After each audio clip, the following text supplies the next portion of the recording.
తూర్పు పశ్చిమ గోదావరి జిల్లాలో ఉమ్మడి జిల్లాలో పరిస్థితి ఎట్లా ఉంది, అక్కడ సీట్ల డిస్ట్రిబ్యూషన్కి సంబంధించి ఎట్లాంటి ఈక్వేషన్స్ కనబడుతున్నాయి మా ప్రతినిధులు తెలియజేయడానికి రెడీగా ఉన్నారు. రాజమండ్రి నుంచి మా ప్రతినిధి రాజేష్, అలాగే ఏలూరు నుంచి సాగర్ జాయిన్ అవుతూ ఉన్నారు. ఈ ఉమ్మడి కోస్తా జిల్లాలో ఉన్నటువంటి పరిస్థితిని తెలియజేస్తారు. మా ప్రతినిధి రాజేష్ దగ్గరికి వెళ్దాం.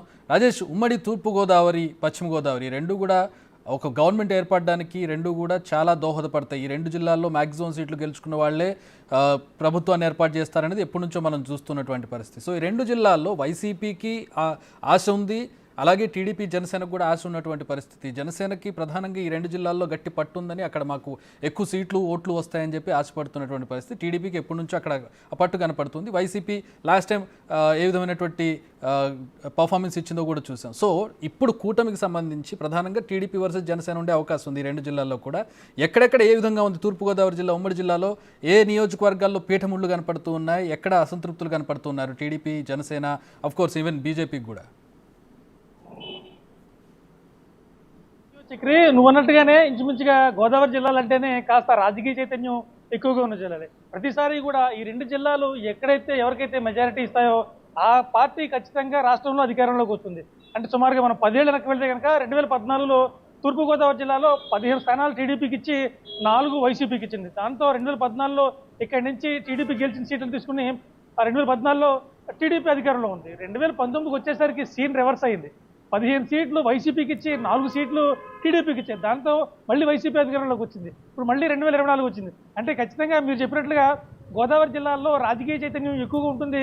ఖచ్చితంగా ఓటర్లు మాత్రం వన్ సైడ్ తీర్పిస్తారు. ఇటువంటిప్పుడు కూడా బ్యాలెన్స్గా ఇవ్వడం కానీ లేకపోతే అటు ఇటుగా ఇవ్వడం కానీ ఏముండదు. ఖచ్చితంగా వన్ సైడ్ ఓటింగ్ ఉంటుంది. వన్ సైడ్గా ఒక పార్టీని నమ్ముకుంటే ఆ పార్టీని గెలిపించడంలో ఆర్నిస్లో కృషి చేస్తారనే విషయం మనం 2-3 సార్లు చూస్తుంటే పక్కగా రూఢి అయింది. ఇక చూసుకుంటే మా ఉమ్మడి తూర్పుగోదావరి జిల్లాలో మొత్తం 19 నియోజకవర్గాలు ఉన్నాయి. వీటిలో ఆల్మోస్ట్ 19 వాటిలోనే కూడా వైసీపీ అభ్యర్థులు నిలబెట్టింది, రంగంలో దింపింది. వాళ్ళు ఆ రాజకీయ కార్యక్రమాలు చేసుకుంటూ పోతారు. అలాగే 3 ఎంపీ సీట్లు ఉన్నాయి. ఆ 3 ఎంపీ సీట్లు కూడా వైసీపీ కేటాయించింది, అభ్యర్థులు ఖరారు చేసింది, వాళ్ళు లైవ్లోకి వెళ్ళిపోయారు. అయిపోతే కూటమి విషయంకి వచ్చేసరికి 17 అసెంబ్లీ స్థానాలు మాత్రమే కేటాయించింది. ఇంకా 2 అసెంబ్లీ సీట్లు కేటాయించాల్సి ఉంది. అమలాపురం కానీ కాకినాడ కానీ ఈ 2 సీట్లు కూడా బ్యాలెన్స్ ఉన్నాయి. అలాగే ఎంపీకి సంబంధించిన 3 కూడా ఇప్పటిదాకా కూటమి ఎవరిని ప్రకటించలేదు. కాకినాడ ఎంపీ కావచ్చు, అమలాపురం ఎంపీ కావచ్చు, రాజమండ్రి ఎంపీ కావచ్చు, 3 ఎంపీలను కూడా ఇంకా ఎవరిని కూడా ఖరారు చేసే పరిస్థితి లేదు. అంటే పొత్తులో భాగంగా ఇందులో ఎవరు ఏం తీసుకుంటారు అంటే మ్యాక్సిమం అనుకోవడం 3 సీట్లు ఉన్నాయి కాబట్టి టీడీపీ అమలాపురం నుంచి, అలాగే జనసేన కాకినాడ నుంచి, బీజేపీ రాజమండ్రి నుంచి 3 ఎంపీ అభ్యర్థులను బరిలోకి దింపుతుందనేది ఒక వార్త అయితే వినబడుతుంది. అయితే మిగతా అసెంబ్లీలో 19 అసెంబ్లీకి గాను 2 బ్యాలెన్స్ ఉన్నాయి.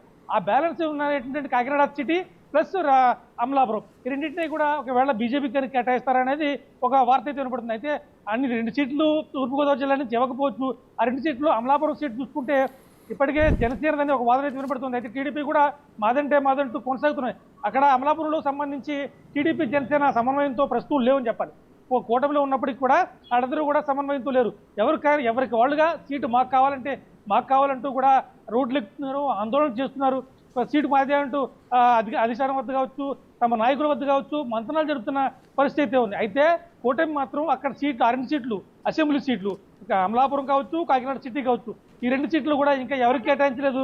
ఒకవేళ కేటాయిస్తే కనుక ఎవరికి కేటాయించడం మీద కాస్త ఆసక్తికరంగానే మారింది. ప్రస్తుతానికి మాత్రం నోటిఫికేషన్ అయితే వచ్చింది. కానీ మొన్న 3 రోజుల క్రితం తూర్పుగోదావరి జిల్లాలో ఇంకా ఎటువంటి రాజకీయ హడావుడి ప్రారంభం కాలేదు.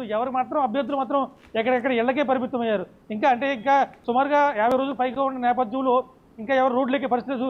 కొన్ని చోట్ల మాత్రం ఆటోల ద్వారా, ఎల్ఈడీల ద్వారా ప్రచారం చేసుకునే పరిస్థితి ఉంది. కొన్ని చోట్ల బైకుల ద్వారా, మైక్ సెట్ల ద్వారా ప్రచారం చేసుకునే పరిస్థితి ఉంది.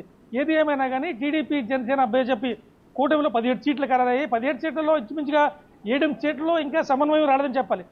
ఎక్కడ మన పెద్దాపురం కావచ్చు, పెద్దాపురంలో అయితే ఖచ్చితంగా నాకు కానీ మా కార్యకర్తలు నా వెనకాల చాలా మంది ఉన్నారు.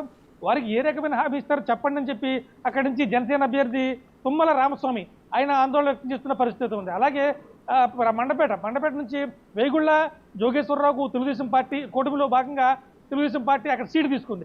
అక్కడే ఉన్న జనసేన అభ్యర్థి వేగుళ్ళ లీలాకృష్ణ, మరి నా పరిస్థితి ఏంటి, ఖచ్చితంగా మీరు నాకు ఎమ్మెల్సీ ఇస్తారంటే మాత్రమే తెలుగుదేశం పార్టీకి సపోర్ట్ చేసే పరిస్థితి ఉంటుందని చెప్పి అక్కడ కూడా కొన్ని వ్యతిరేక వాదనలు అయితే వినబడుతూనే ఉన్నాయి. ఇలా ప్రతి చోట కూడా పత్తిపాడు కావచ్చు, అలాగే మన పెద్దాపురం కానీ ముఖ్యంగా చూసుకుంటే ముమ్మడివరం సంబంధించి పితాని బాలకృష్ణ గత ఎన్నికల్లో జనసేన పార్టీ తరఫున మొట్టమొదటిసారిగా ప్రకటించబడ్డ అభ్యర్థి, ఎమ్మెల్యేగా ప్రకటించబడ్డారు. అయితే అతను ఆ ఎన్నికల్లో గెలవకపోయినప్పటికీ అప్పటి నుంచి కూడా జనసేన పార్టీలో అతను కొనసాగుతూనే ఉన్నారు.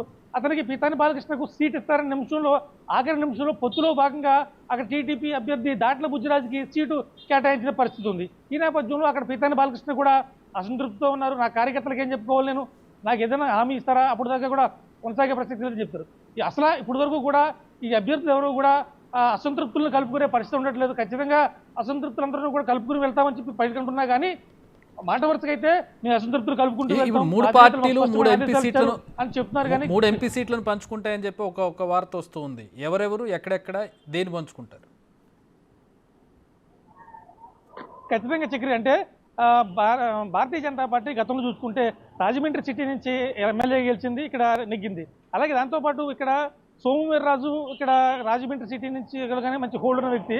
సో పొత్తులో భాగంగా ఇక్కడ సోమవీర్రాజుని మ్యాక్సిమం ఇక్కడ ఎంపీగా నిలబెడతారనేది ఒక వాదన అయితే వినపడుతుంది. అలాగే కాకినాడకు సంబంధించి కానీ అమలాపురం సంబంధించి కానీ, అమలాపురం నుంచి టీడీపీ అభ్యర్థి గంటి హరీష్ లైన్లో ఉన్నారు. అలాగే మాజీ ఎంపీ ఉండవల్లి హర్షకుమార్ కూడా ఇక్కడి నుంచి బరిలో ఉంటారని చెప్పి ఒక వాదన అయితే వినపడుతుంది టీడీపీకి సంబంధించి. జనసేనకు సంబంధించి ఇంకా ఎవరు కూడా అక్కడికి కేడలేదు.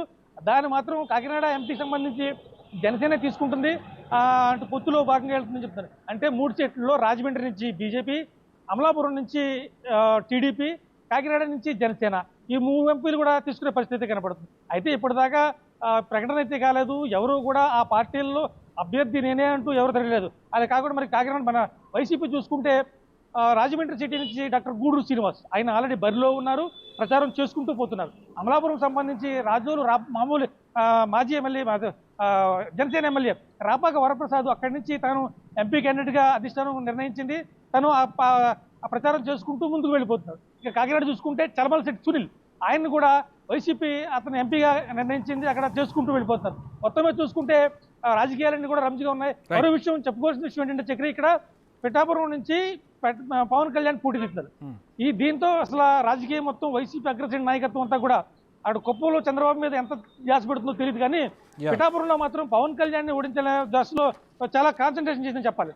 ఎందుకంటే మనకి కొద్దిసేపు క్రితం తెలిసిన సమాచారం, అంటే అది ఇంకా అధికారికంగా ప్రకటించబడలేదు కానీ పిఠాపురం కాన్స్టిట్యూన్సీకి సంబంధించి 3 మండలాలు ఉన్నాయి. కొత్తపల్లి మండలం ఇక్కడి నుంచి మత్స్యకార వరకు ఎక్కువగా ఉంది. దీన్ని ఇన్ఛార్జిగా మంత్రి దాడిశెట్టి రాజాకు అప్పగించినట్టు తెలుస్తుంది. ఇక పిఠాపురం కాన్స్టిట్యూన్సీ ఉభయ గోదావరి జిల్లాల రీజనల్ కోఆర్డినేటర్ మిథున్ రెడ్డి ఆయన అక్కడ ఇన్ఛార్జిగా ఉన్నట్లుగా తెలుస్తుంది. లేకపోతే గొల్లప్రోలు అంటే కాకినాడకి వెనుకగా ఉంటుంది కాబట్టి గొల్లప్రోలు మండలం అక్కడ కాస్త ఓసీ సామాజిక ఉంటుంది.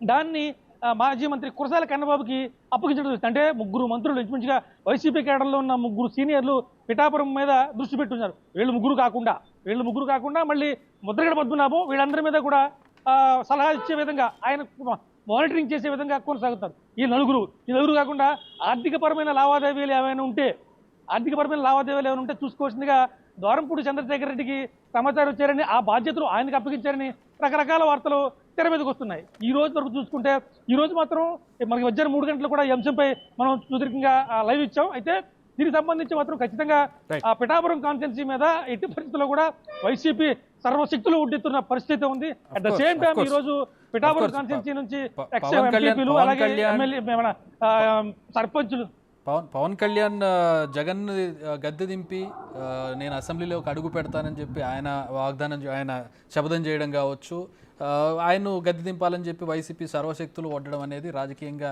రంజుగా మారే అవకాశం ఖచ్చితంగా కనపడుతుంది. Alright, thanks for the updates Rajesh. ఉమ్మడి తూర్పుగోదావరి జిల్లాకు సంబంధించిన అప్డేట్స్ అందించినందుకు.